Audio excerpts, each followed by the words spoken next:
Révérend Père, frères et sœurs de la vie consacrée,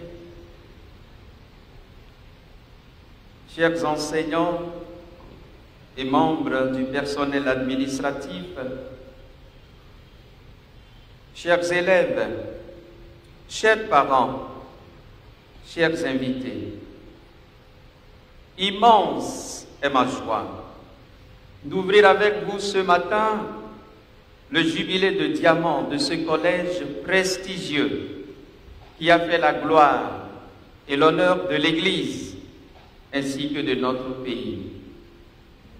Nombreux sont les hommes et femmes de qualité qui doivent à cet établissement la formation qui les a hissés à leur poste de noblesse et de responsabilité. Même si le renom exceptionnel et le respect qu'il a mérité au long des décennies se sont quelque peu attiédis ou affaiblis, ce collège continue d'être une référence dont on parle avec reconnaissance et fierté. Je voudrais avant tout saluer ce matin la mémoire de son fondateur, Monseigneur Strebler, qui, un homme visionnaire, a voulu doter notre Église et notre pays, dès 1948, d'un établissement prestigieux qui n'est rien à envier à la formation donnée à l'époque dans les meilleures écoles de l'étranger. Je salue également la mémoire des recteurs et formateurs de qualité qui se sont succédés au service de cette institution si chère à notre cœur de pasteur. Au moment où, avec l'aide des enseignants, du personnel administratif et d'appui, des partenaires, des parents d'élèves, le père Sébastien Bukovi et ses collaborateurs s'efforcent de redonner tout son éclat à cette maison de formation intégrale de l'homme. Je voudrais vous proposer une brève réflexion sur l'excellence en prenant pour modèle Saint Joseph, votre saint patron. Rappelons tout d'abord que l'excellence est le résultat d'un combat collectif. Elle se conquiert ensemble et son trophée se soulève ensemble dans la joie.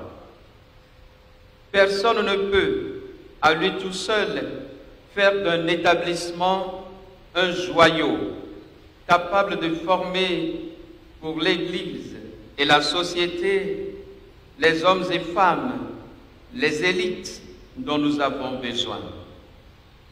Le fruit de l'excellence se cueille sur l'arbre de l'effort, un effort mené ensemble dans la complémentarité des charges, chacun apportant sa contribution au rayonnement de l'œuvre commune.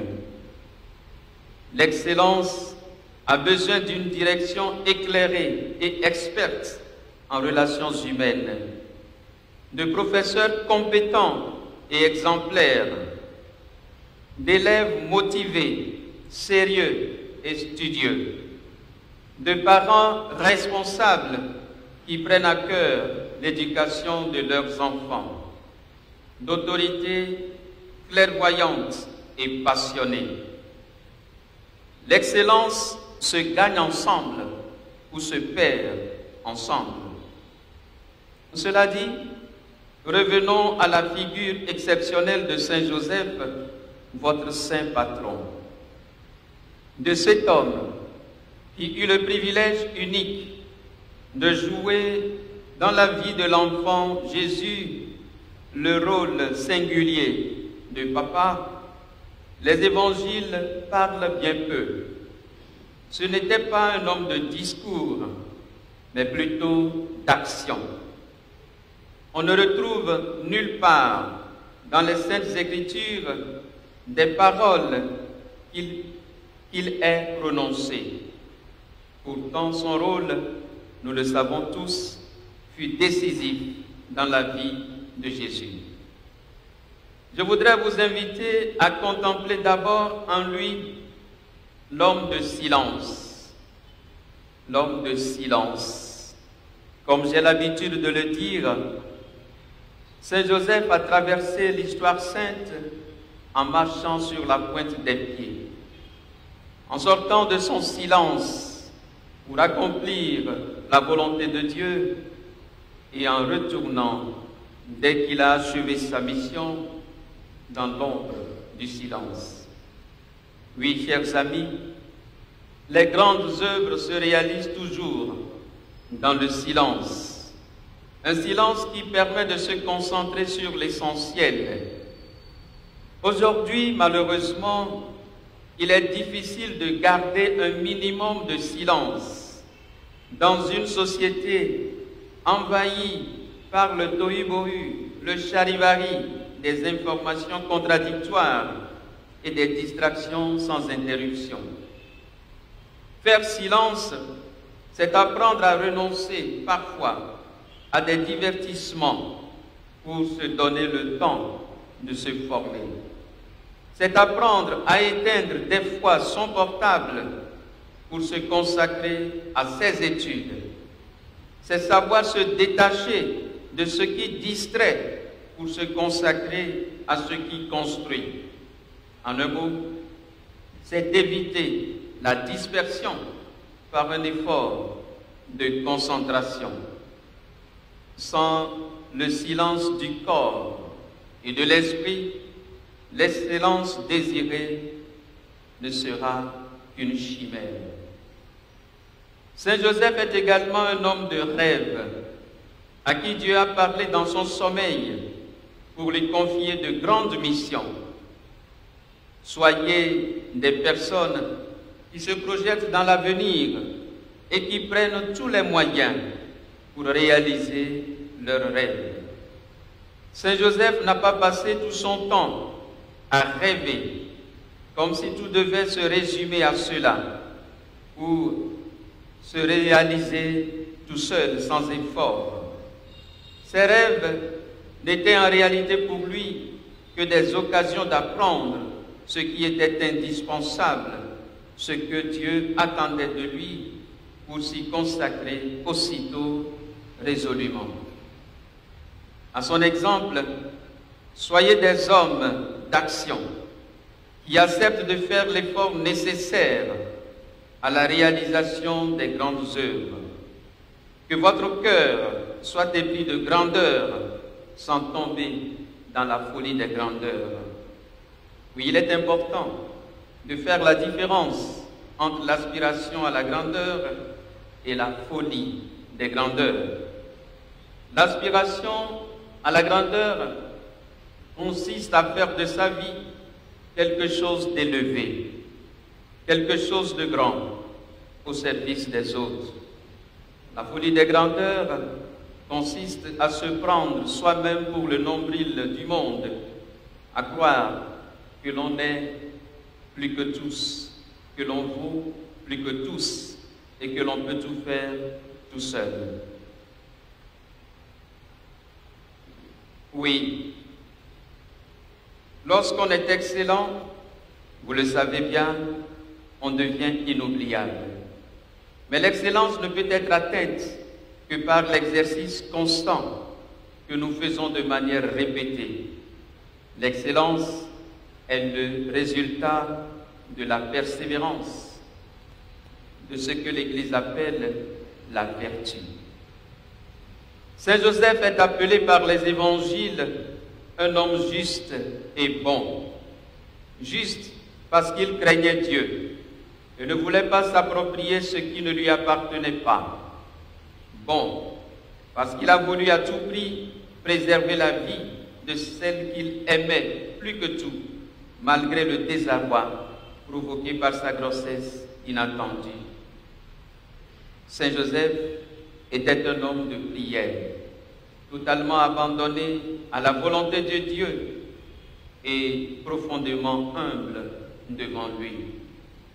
À son exemple, soyez tous des hommes et des femmes de prière qui puisent dans le Seigneur leur inspiration et leur force pour agir au quotidien.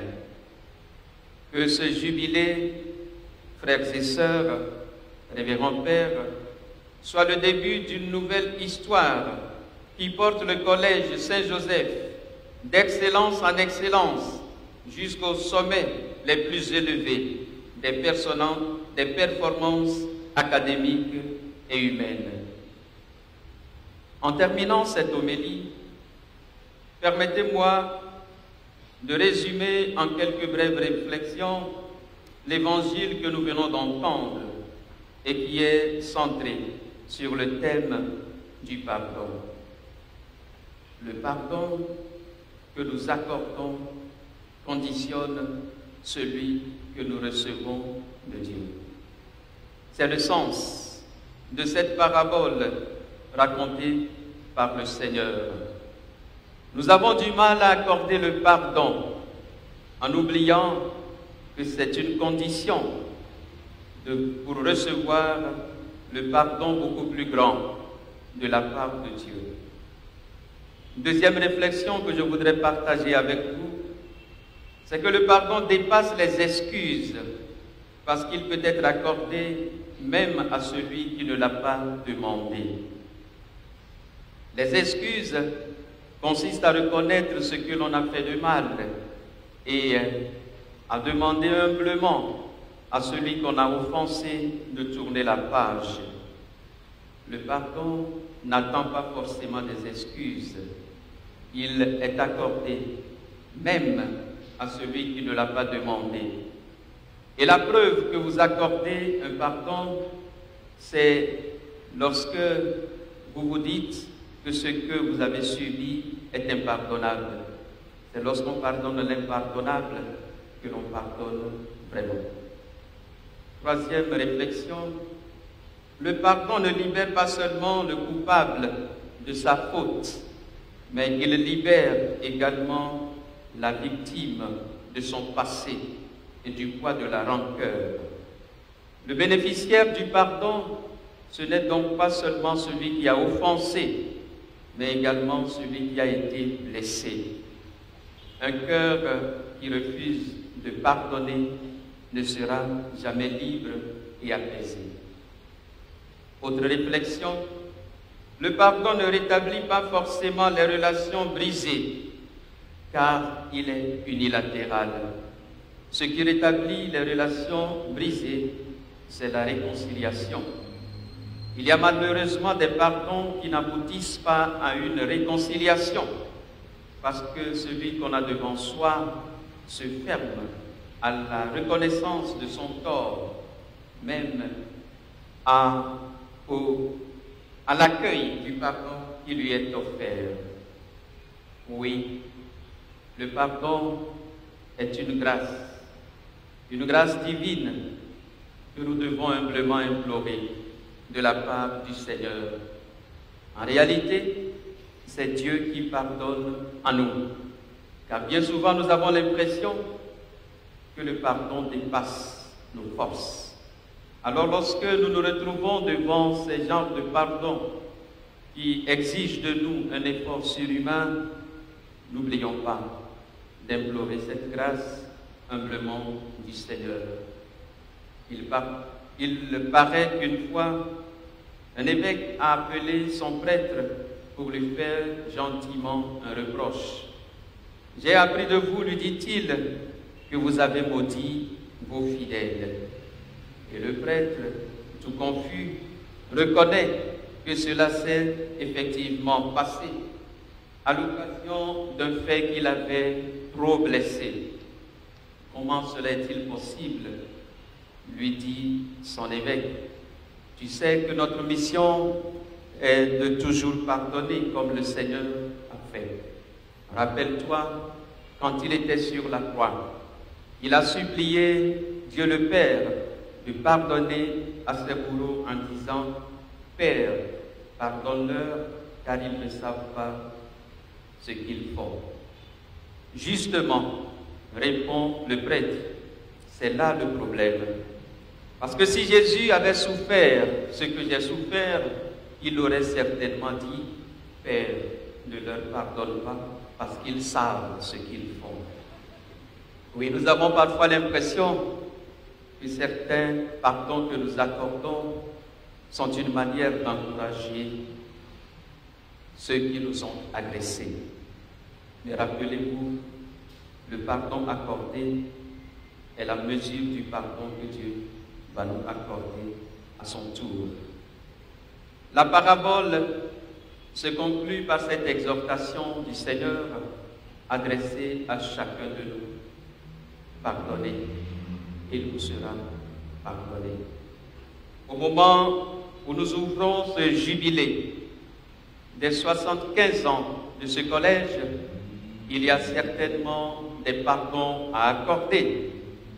Tout le monde n'a pas forcément bénéficié, j'allais dire, de la paix, des faveurs ou des grâces qui sont passées à travers ce collège tout au long des 75 ans. Il est possible que des blessures aient existé ou existent encore. Au moment donc où nous voulons ouvrir une nouvelle page devant ce collège, prenons aussi l'engagement de pardonner, de tourner la page pour que le Seigneur écrive avec nos efforts les pages les plus belles de notre institution. Bon jubilé à vous, que le Seigneur répande sur chacun de vous d'abondantes grâces et bénédictions. Amen.